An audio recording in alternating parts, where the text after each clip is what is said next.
Hey everybody, welcome to my channel. It's great to be here with you. Hope everybody is doing well. Today I am talking about Black female billionaires. Now there were 3 women on the Forbes 2020 list. However, I was able to find a 4th billionaire. Out of the 4 Black female billionaires, 2 are African women and 2 are African American women. 3 are self-made, meaning they came from humble beginnings and made their fortune on their own. One of the women was born into wealth and used family ties to gain her billionaire status. So let's get right into this list. So the first billionaire is from Africa. Her name is Folorunsho Alikeja, and she is from Lagos, Nigeria. She is considered to be the richest woman in Nigeria. Mrs. Alikeja was born in 1951. Her father was a chief, and she was educated in England. What's interesting about Mrs. Alikeja is that she switched career paths 4 times. So first, she started off in office administration. Then she went into banking. Then she decided none of that was for her. So she decided to follow her dream and enter the fashion industry. Her fashion house, Rose of Sharon, was wildly successful in Nigeria, really put the Nigerian fashion world on the map. She received accolades, awards. That's what made her famous. However, that's not what made her a billionaire. Mrs. Alikeja got bored in the fashion industry. So she decided to completely switch gears and enter into the oil industry, which is where she made her billions. As I said, she's an African businesswoman, and of course, Africa is home to all these natural resources like oil.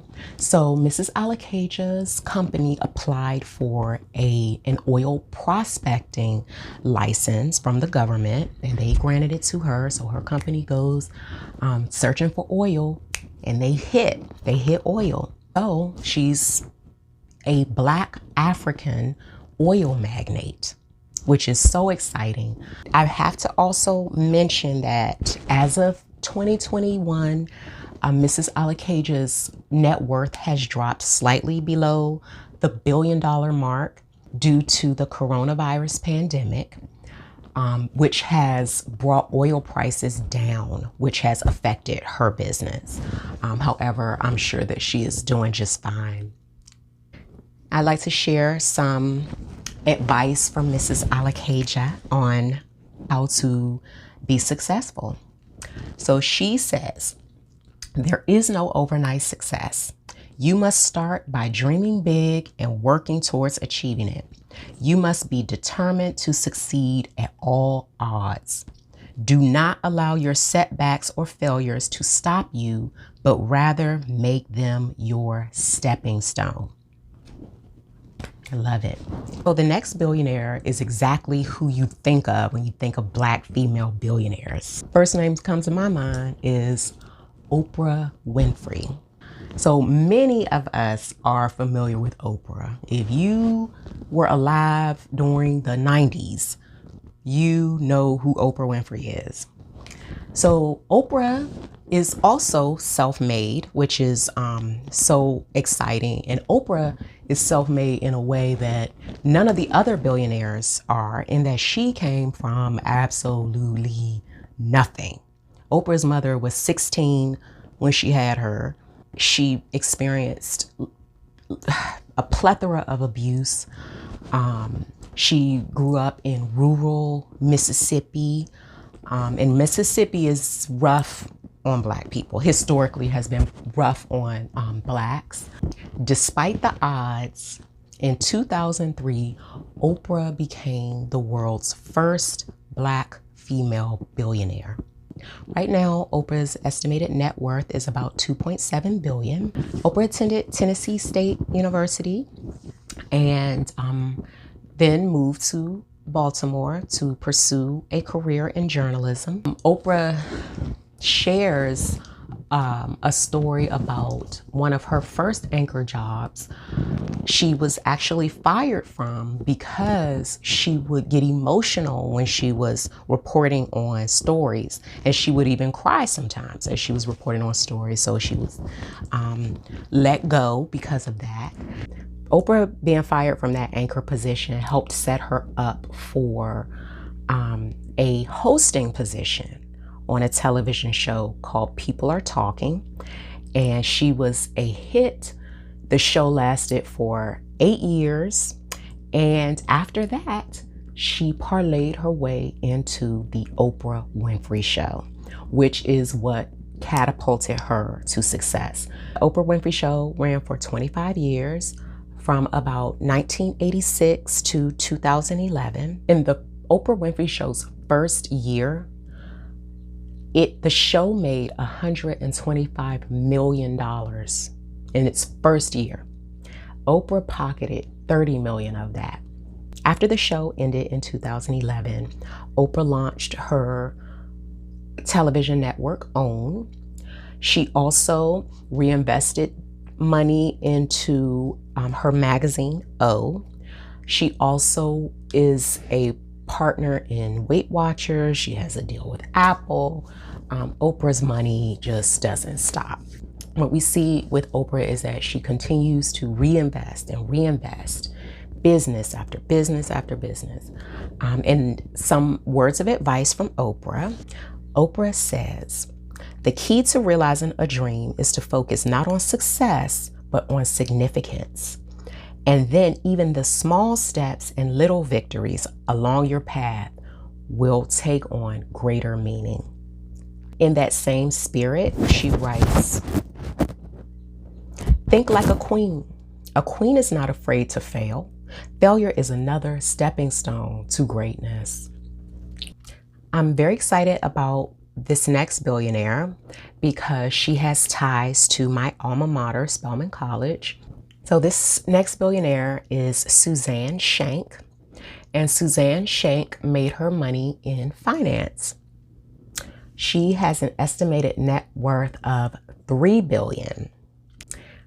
She was born and raised in Savannah, Georgia. Her mother is a Spelman College alumni and also was a teacher.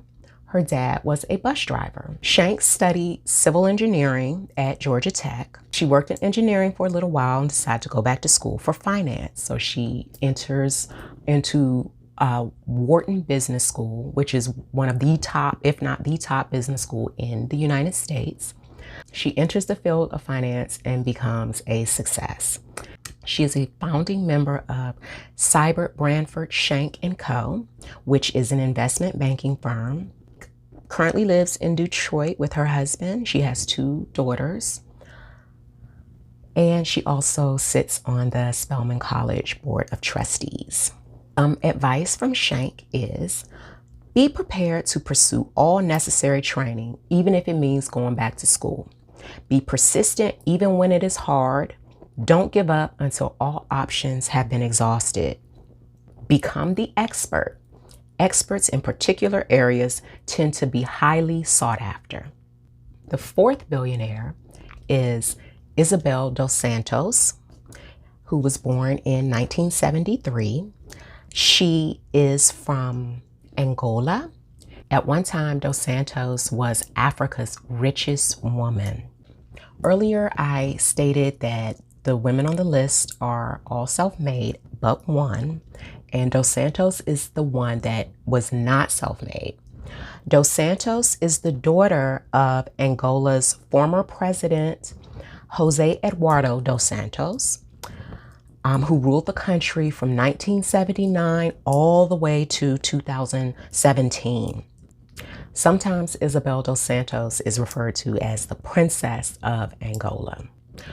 Over the years, dos Santos has become a very controversial figure. So the popular viewpoint on Isabel dos Santos' wealth is that she attained her wealth entirely as a result of her family's connections. She would take stakes in companies that wanted to do business with the Angolan government. Now, as of 2018, the Angolan government has been prosecuting Isabel dos Santos. All her accounts in Angola have been frozen. She has fled the country. She had holdings in Portugal as well. They are also investigating her.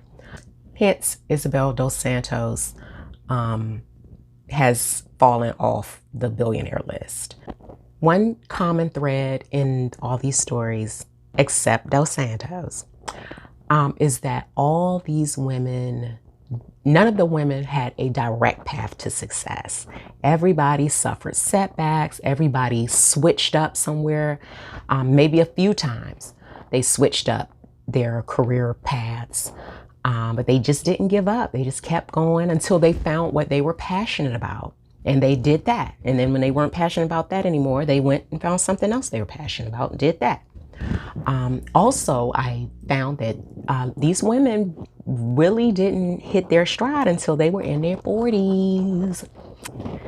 Thank you for watching. Have a great rest of your day. And please like and subscribe. Ring the bell for future episodes.